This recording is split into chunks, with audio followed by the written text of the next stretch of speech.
ఆ కుటుంబానికి అండ దూరమైంది. రోడ్డు ప్రమాదం ఒక యువకుని జీవితాన్ని చిదిమేసింది. ఒక పక్క బిడ్డ దూరమై దుఃఖం, మరొక పక్క తమ బిడ్డ చావుకు కారణమైన వాహనం ఏది? వాహనం గుద్ది రోడ్డుపై పడిపోయిన తమ కుమారుణ్ణి పోలీసులు ఎందుకు ఆసుపత్రికి తరలించలేదు? పోలీసులు ఈ కేసులో ఎందుకు ఉదాసీనంగా ఉన్నారు? ఇవన్నీ సమాధానం లేని ప్రశ్నలు. ఆ కన్నతల్లి ఆవేదనకు అంతులేదు. ఆ కుటుంబానికి ఆర్థిక భరోసా దూరమైంది. బతుకు భారమైంది. తమకు న్యాయం చేయాలని కోరుతున్నారు కొడియం లోకేష్ కుటుంబ సభ్యులు. వారి ఆవేదనను తీర్చడానికి వారికి అండగా నిలబడ్డారు దళిత సంఘాల ఐక్యవేదిక జాతీయ అధ్యక్షుడు డాక్టర్ చప్పిడి వెంగళరావు. ఒంగోలు అరవ కాలనీకి చెందిన లోకేష్ ఈ నెల 2వ తేదీన కల్వెరీ టెంపుల్ వద్ద రోడ్డు ప్రమాదంలో మృతి చెందిన విషయం విదితమే. అయితే ఈ ప్రమాదం విషయంలో ఎన్నో సందేహాలు, అనుమానాలు.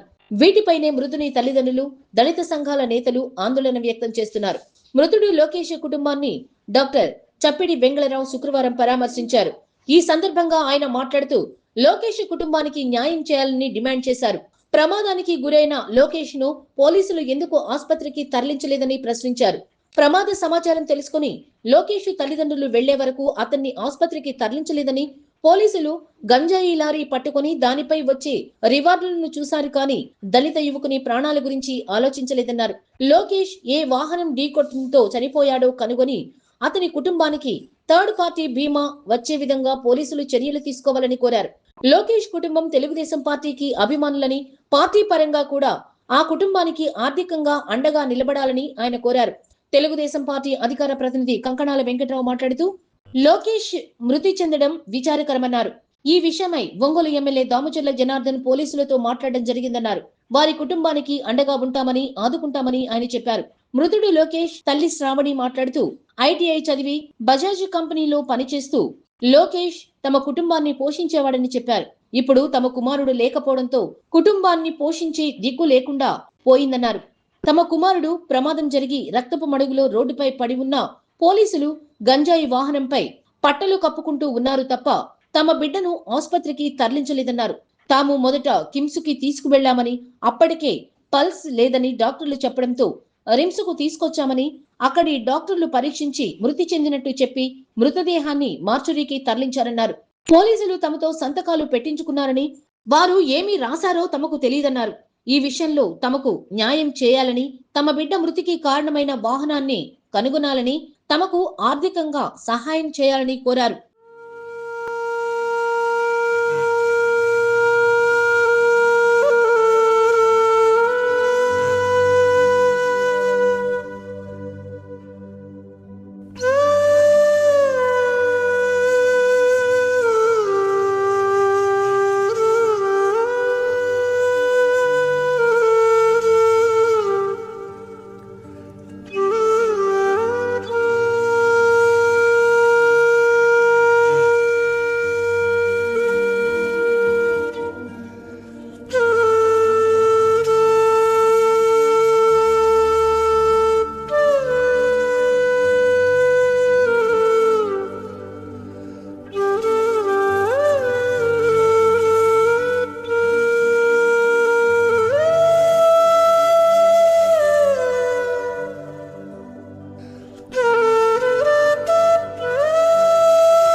నా పేరు శ్రావణి అండి. అక్కడ బైపాస్ దగ్గర యాక్సిడెంట్ అయిన బాబు లోకేష్ మా అబ్బాయే.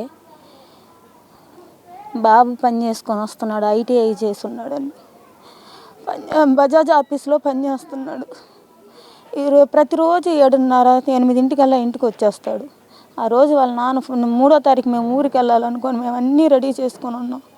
2వ తారీఖు బట్టలు తీసుకెళ్ళి మిషన్లో ఇచ్చుకున్నాడు బాబు. ఇచ్చి వాళ్ళ నాన్న మిషన్ కాడికి వెళ్ళి ఫోన్ చేశాడు, ఇలా బట్టలు కుట్టలేదు అయ్యా రేపు ఇస్తారంట అని చెప్పి. సరే నాన్న నేను వస్తున్నాను, ఆటో ఇలా రిపేర్ అయిపోయింది, అక్కడికి వెళ్ళి అది చేసి వస్తున్నాను నాన్న అని అన్నాడు. లాస్ట్ వచ్చేసాను నాన్న అన్నాడు 9:30కి.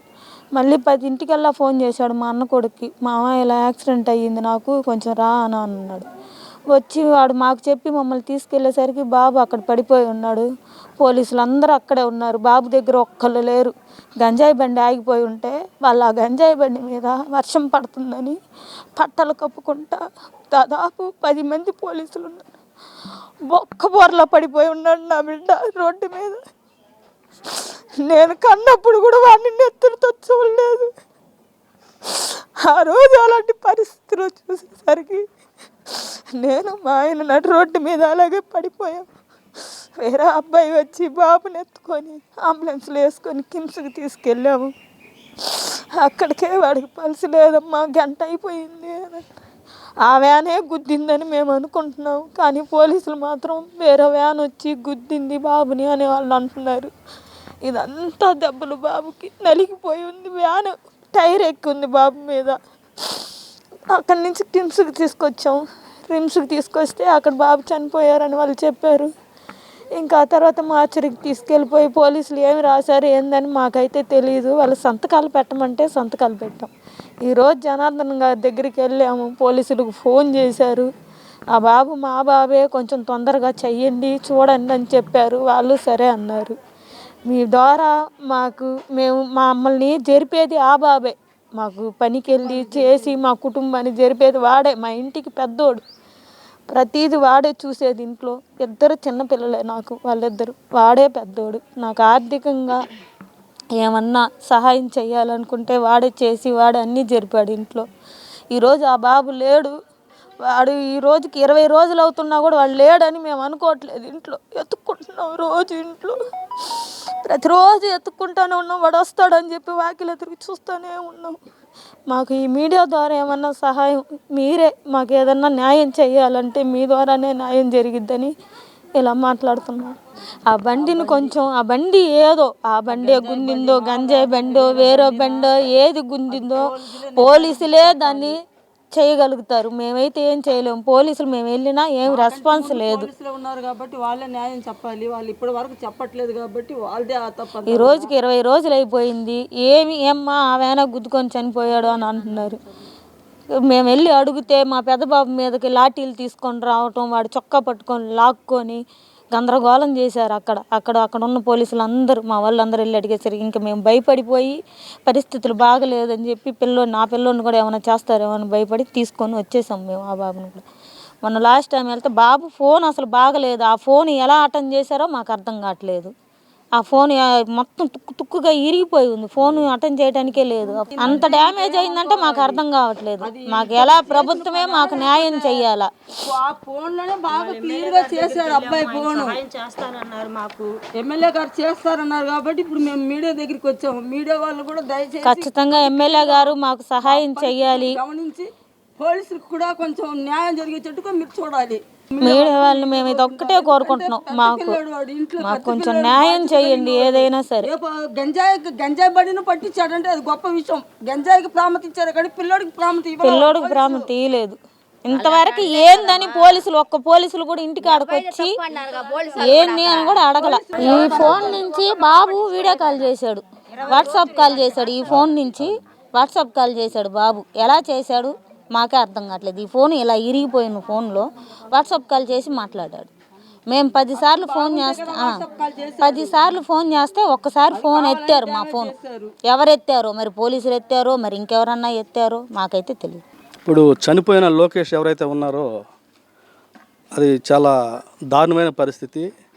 అంటే కుటుంబంలో ఎదిగిన బిడ్డ ఆ విధంగా చనిపోతే ఆ కుటుంబాన్ని ఎంత దయనీయ పరిస్థితి ఉంటున్నది మనందరికీ బాగా తెలుసు. ఈరోజు చనిపోయిన లోకేష్ తల్లిదండ్రులు ఎవరైతే ఉన్నారో వాళ్ళు ఎమ్మెల్యే గారిని కలవటం జరిగింది. ఎమ్మెల్యే గారు చాలా సున్నితంగా ప్రతి విషయాన్ని ఆలోచిస్తారు. మేము ఉన్నాం, ఆ రోజు మేము చూసాము. ఎమ్మెల్యే గారు పోలీసు వాళ్ళని ఆదేశించారు, ఖచ్చితంగా ఆ వెహికల్ ఏమైతే ఉందో దాన్ని ఖచ్చితంగా పట్టుకొని కుటుంబానికి న్యాయం జరగాలని పోలీసు వాళ్ళకి చెప్పడమే కాదు, మమ్మల్ని కూడా కుటుంబానికి అండగా ఉండమని మాకు చెప్పడం జరిగింది. వీళ్ళకి న్యాయం జరిగేంత వరకు కూడా మేము కూడా వెన్నంటి ఉండి మేము ఆ పని చేస్తామని దీన్ని వెలికి తీసి ప్రజలకు చెప్తామని ఈ సభాముఖం నేను తెలియజేస్తా ఉన్నాను. ఒంగోలు నగరం అరవ కాలనీ మేము రావటానికి ప్రధాన అంశం కొడియం లోకేష్ యాక్సిడెంట్లో మరణించడం వలన దళిత యువకుడు అయినందున మేము దళిత సంఘాల ఐక్యవేదిక నుంచి ఈరోజు వాళ్ళ కుటుంబాన్ని సందర్శించి పరామర్శించుదామని ఉద్దేశంతో ఇక్కడికి వచ్చి ఉన్నాము. లోకేష్ తల్లిదండ్రులు కూలి పనులు చేసుకొని జీవిస్తూ ఉన్నారు. వీరికి 2 కుమారులు, 1 కుమార్తె ఉంది.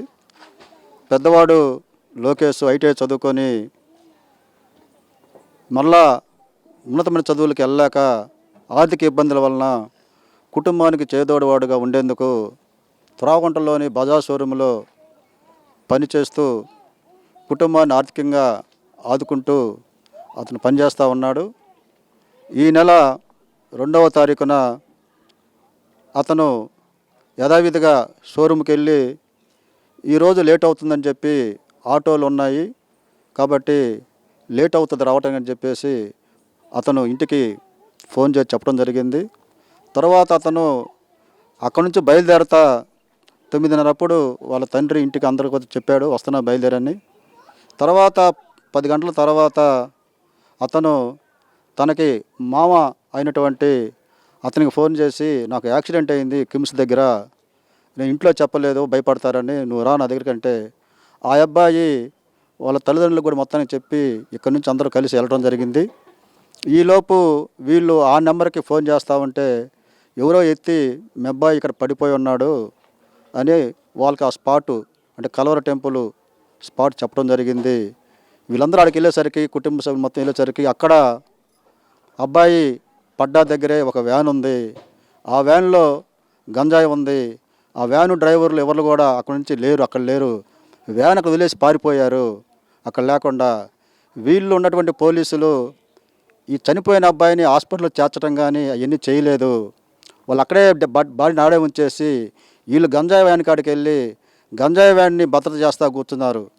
కారణం ఏంటంటే రివార్డుల గంజాయిని పట్టుకొని రికార్డు చూపిస్తే వాళ్ళకి రివార్డులు వస్తాయి, దానికోసం తాపత్రపడ్డారే కానీ వాళ్ళు అక్కడ ఒక కుర్రవాడు చనిపోతున్నాడనే ఒక ఇంగిత జ్ఞానం కూడా లేకుండా పోలీసు వ్యవహరించడాన్ని మేము తీవ్రంగా ఖండిస్తూ ఉన్నాము. వాళ్ళకి నిర్లక్ష్యం వల్ల అబ్బాయి చనిపోయాడు, దీనికి కూడా పోలీసులు బాధ్యత వహించాలని చెప్పేసి మేము దళిత సంఘాల నుంచి మేము డిమాండ్ చేస్తూ ఉన్నాము. ఎస్పీ గారికి మా హంబుల్ రిక్వెస్టు, మా విజ్ఞప్తి ఏంటంటే అయ్యా ఈ సంఘటన జరిగి సుమారు ఈ రోజుకి 18 రోజులు అయింది. ఈ కుటుంబం నిరుపేద కుటుంబం, మీరు కూడా ఒకసారి వచ్చి ఈ కుటుంబాన్ని సందర్శించండి, వీళ్ళ యొక్క జీవన విధానం చూడండి. వీళ్ళు రెక్కాడు తగిన డొక్కని పరిస్థితుల్లో ఉన్నారు. కుటుంబంలో పెద్ద దిక్కైనటువంటి కుమారుణ్ణి కోల్పోయి వాళ్ళు చాలా అవస్థలు పడుతూ ఉన్నారు. ఈరోజు కూడా ఆ వాహనాన్ని ట్రేస్ అవుట్ చేయలేదు.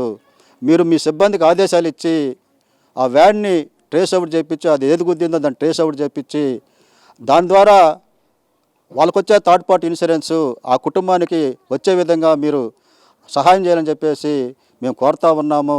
మా విజ్ఞప్తి ఆ కుటుంబం నుంచి కూడా మేము కోరుతా ఉన్నాము. దయచేసి మీరు త్వరగా ఆ వాహనాన్ని ట్రేస్ అవుట్ చేసి దాని ద్వారా ఈ కుటుంబాన్ని ఆర్థికంగా ఆదుకొని వీళ్ళకి న్యాయం చేయాలని చెప్పేసి మేము మిమ్మల్ని విజ్ఞప్తి చేస్తూ ఉన్నాము. దీంతోపాటుగా వీళ్ళు 20 సంవత్సరాలుగా తెలుగుదేశం పార్టీకి కుటుంబ సభ్యులుగా ఉన్నారు కాబట్టి పార్టీ కూడా వీళ్ళని ఆదుకోవాలని చెప్పేసి మేము కోరుతా ఉన్నాము. పుష్కరాల్లో చనిపోతే కోట్ల రూపాయలు ఇచ్చినటువంటి పార్టీ ప్రభుత్వం పరంగా కాకుండా పార్టీ పరంగా కూడా లక్షలాది రూపాయలు ఇచ్చారు వాళ్ళ కుటుంబాలకి. ఉన్న వాళ్ళకు కూడా ఇచ్చారు, ఉన్నట్టు పుష్కరాలు చనిపోయినటువంటి ఉన్న కోటీశ్వరులకు కూడా కోట్లు ఇచ్చారు. వీళ్ళు నిరుపేద కుటుంబం 20 సంవత్సరాలుగా మీ పార్టీకి పాటుపడతా ఉంది. తెలుగుదేశం పార్టీ రాష్ట్ర అధ్యక్షులకి గౌరవ శాసనసభ్యులకి నా విజ్ఞప్తి, అయా ఈ కుటుంబాన్ని ఆర్థికంగా ఆదుకోండి, వీళ్ళకి పార్టీ పరంగా ఆదుకోండి. సభ్యత్వం లేనందువల్ల బీమా పథకం రాకపోవచ్చు, కానీ పార్టీ పరంగా వీళ్ళని ఆదుకోవాలని చెప్పేసి మిమ్మల్ని కూడా నేను మీడియా విజ్ఞప్తి చేస్తూ ఉన్నాను. దయచేసి అన్ని విధాలుగా సహాయ సహకారాలు అందించాలని చెప్పేసి ఇక్కడ అధికార party Ongole town spoke man ఉన్నాడు కంకరాల వెంకట్రావు గారు, వారికి కూడా నేను చెప్పేది ఏంటంటే వారు కూడా వచ్చి ఉన్నారు ఇక్కడికి ఆ కుటుంబాన్ని సందర్శించడానికి. మీరు ఎమ్మెల్యేతోటి మీరు ఈ విషయాన్ని మాట్లాడుతూ పోలీసుతో కూడా ఆ వ్యాన్ని త్వరగా వచ్చే విధంగా, అదేవిధంగా పార్టీ పరంగా కూడా ఎంతో కొంత వాళ్ళకి సహాయం చేసే విధంగా మీరు ఎమ్మెల్యే గారి దృష్టికి తీసుకెళ్ళి పార్టీ పరంగా కూడా ఆదుకోవాలని చెప్పేసి నేను మీడియా ద్వారా విజ్ఞప్తి చేస్తూ